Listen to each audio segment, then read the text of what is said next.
નમસ્કાર કલમ યુદ્ધ સમાચારની સાથે હું છું આપની સાથે પાયલ બામભણિયા। તો જોઈએ આજના મહત્વના સમાચારમાં।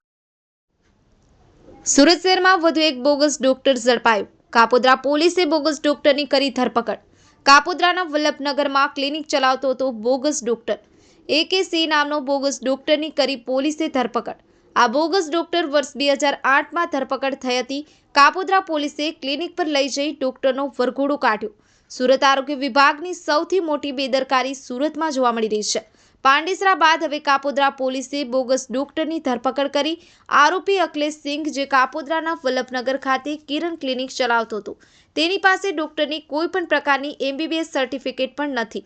તે નોર્મલ જે દવા આપવામાં આવે છે તે જ પ્રકારની દવા સારવાર માટે આવનાર દર્દીઓને આપતો હતો। હાલ સમગ્ર મામલે કાપોદ્રા પોલીસે આરોપીને તેના ક્લિનિક ઉપર લાવી તેનું પંચનામું કરવામાં આવી રહ્યું છે। કલમ યુદ્ધ સમાચાર, સુરત।